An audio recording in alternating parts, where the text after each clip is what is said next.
done some filming like this while I'm hiking with my gimbal, with my camera, and it works okay too, but so the horizon stays really level, but then I'm just like bouncing around like this all over, so that's kind of a pain. But I really think that this 360 Insta 360 X3 is going to be something that I'm going to really like long term, just to kind of document our adventures and tell stories with making videos and telling stories. I want to take it on some walks when I've been going hiking with Pastor Matt and Phil Becker, because we have some fun discussions, and it'd be great to like tell some of those stories or document that, because I don't know, it's just good stuff that could edify other people too. They've had some real good life experience, and it'd be great to be able to pass that on to other people too,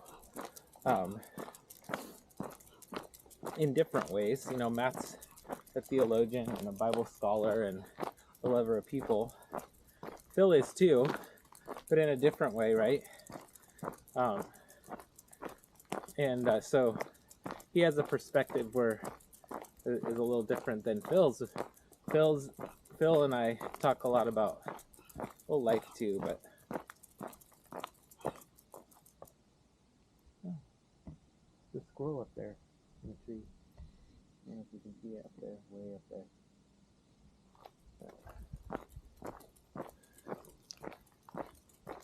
Phil and I talk about Maranatha trips, which is one reason why I'm doing this film creation, is so that we can tell the Maranatha story of the Chehalis SDA Church and the 30 years that we've let's go, come on.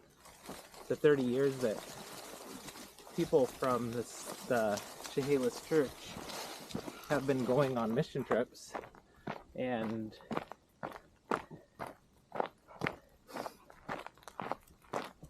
building churches, as well as some schools, but just spreading the gospel that way, so they're able to build the church, have an experience with the local people. So it's beneficial for those that are on the trip, but it establishes a church. A lot of churches are just meeting in homes and things like that, so there's not really much of a place to have community for people in the town. And so if they can establish a church, then it creates a place of worship where people can learn about God and invite their friends, and it's there for, you know, hopefully 100 years or until Jesus comes.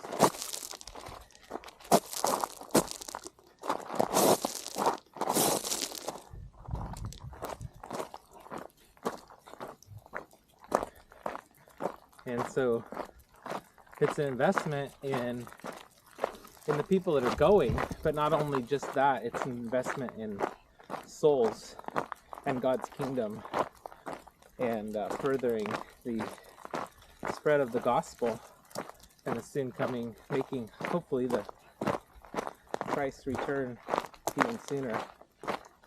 And so anyway,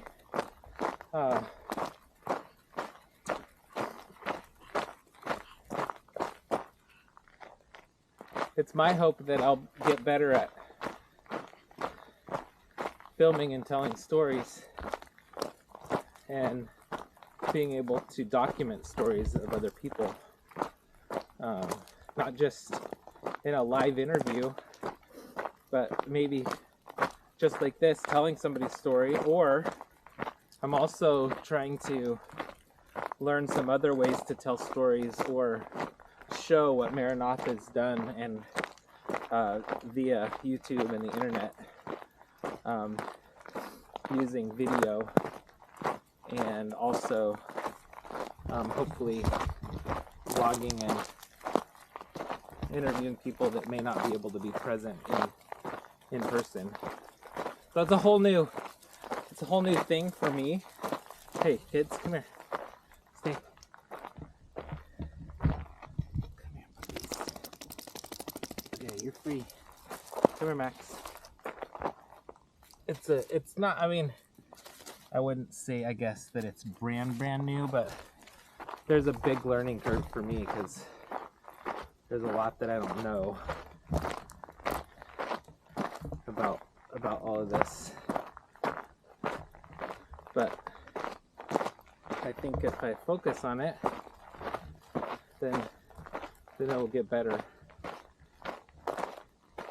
Max, Mowgli, come on. There he goes. He's on a trail. So that is probably a trail for animals. It's probably an animal trail right here. Mowgli, come on. Come here, buddy. Mowgli, come on. Mowg, let's go.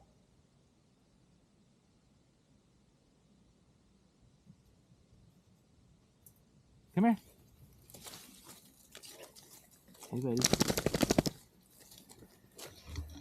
Okay, I guess we're done with that. You finding an animal trail, buddy?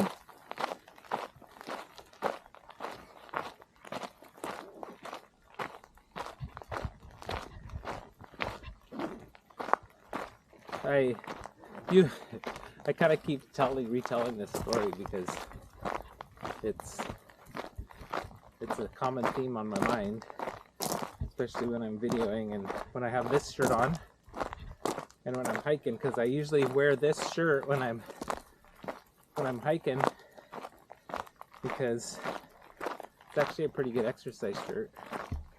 But rather than wear a different shirt every day, I just put the same one on and then wash it. Probably less often than I should. Sometimes, but I hang it up on the door in the bathroom, and Athens will come in and say, or walk past. She said, "I keep walking past your shirt and it smells like BO. Can you wash that, please?" Or she'll be doing laundry. She'll just throw it in. So that's cool. Well, maybe not so cool for her, but anyway. So like I wear this shirt, and this shirt I got, both of us got one in India. Actually got a couple of them when we went in March to Chehalis, India. It's in the southeast, kind of more towards the east, I guess, not too far south. And we built some school classrooms, 4 of them, with the Maranatha group from Houston. And so that was cool. We had a good time. You know, we had a lot of good people, and it was fun. Come on, kiddos. We built, like I said, 4 classrooms. The roof, luckily, was already on the classrooms. And then when we got there, they had already had 1 layer of brick down, and it was actually brick about that big and that tall, so like a normal size, probably 8-inch brick by maybe 4-inch by 3 inches tall or 2 inches tall. And so it was a little different. doing it that way than if when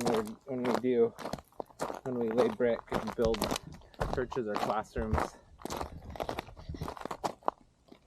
Usually we do a 12-inch brick, 12 by 8 by 8 or 12 by 8 by 6, and they're usually concrete.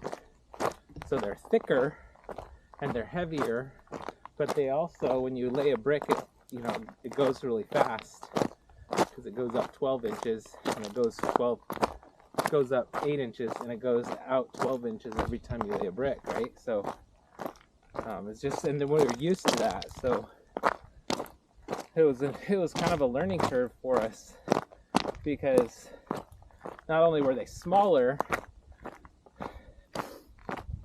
but they were also kind of a handmade brick, and so they had variations up to a quarter or even sometimes a half an inch in each direction. So they weren't totally square or totally the same height, but so we would just lay them so that the top was level and as square as possible, well, as plumb as possible, straight up and down. And then the bottom doesn't matter if it's super straight. And then the back side of the brick wall is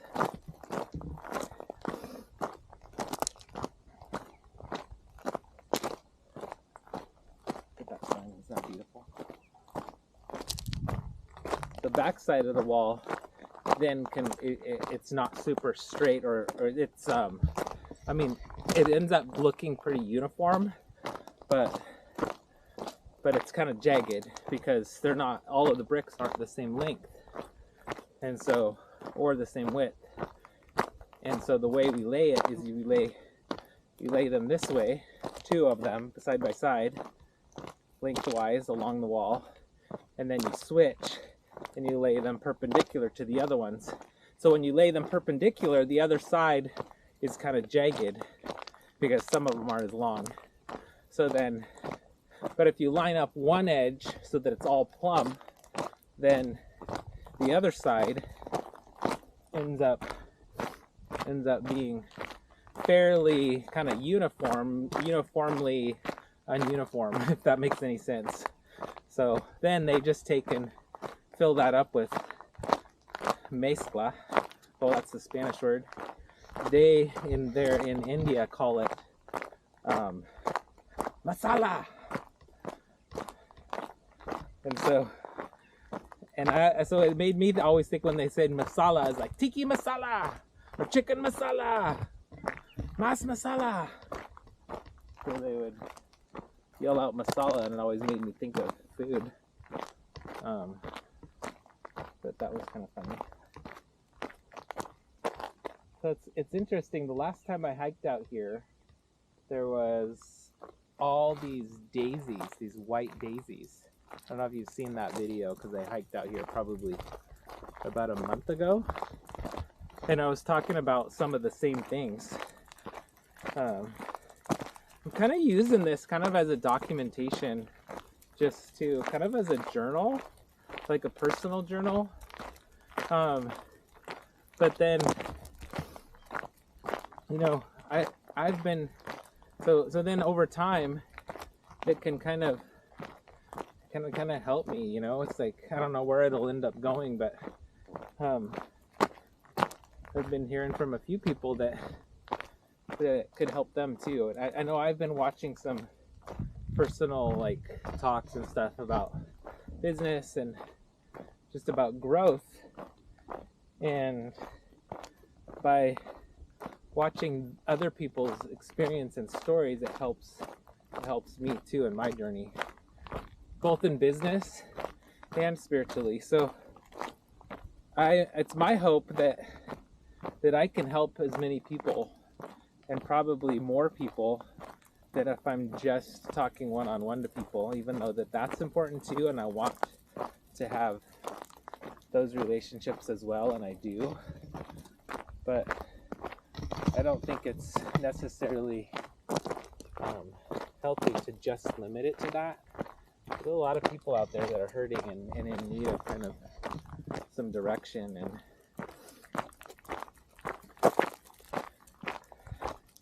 we're told that we overcome by the word of the Lord and the word of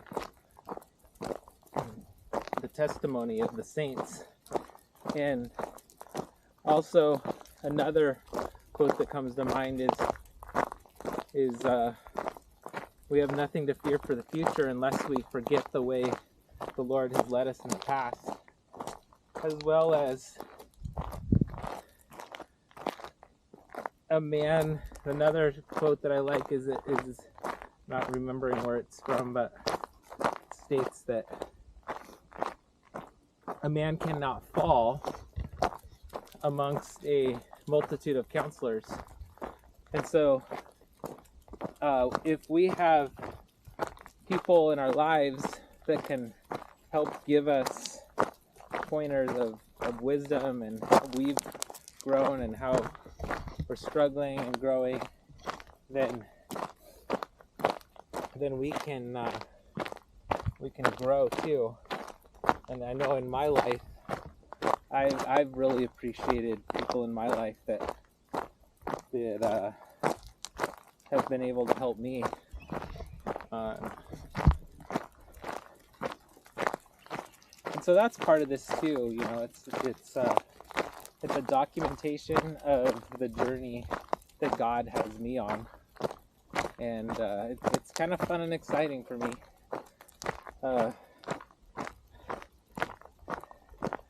And I hope that others will be able to gain the experience of and the blessing from helping others on mission trips too.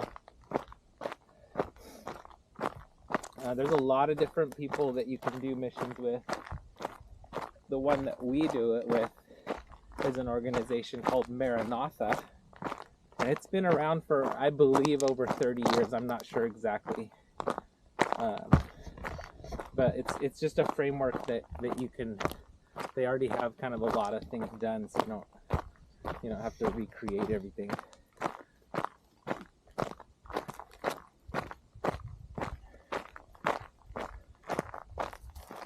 Max, you coming? Let's go, buddy.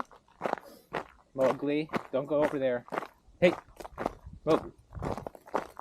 He'll chase deer down there, which is fine. He's always come back, but it's just a pain to have to wait for him.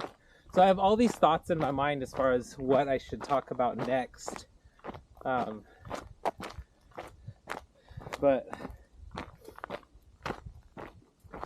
what's coming to my mind is different aspects of missions that have been a blessing to me. And it's just like when missions work, when it works correctly, and when a group of people go on a common mission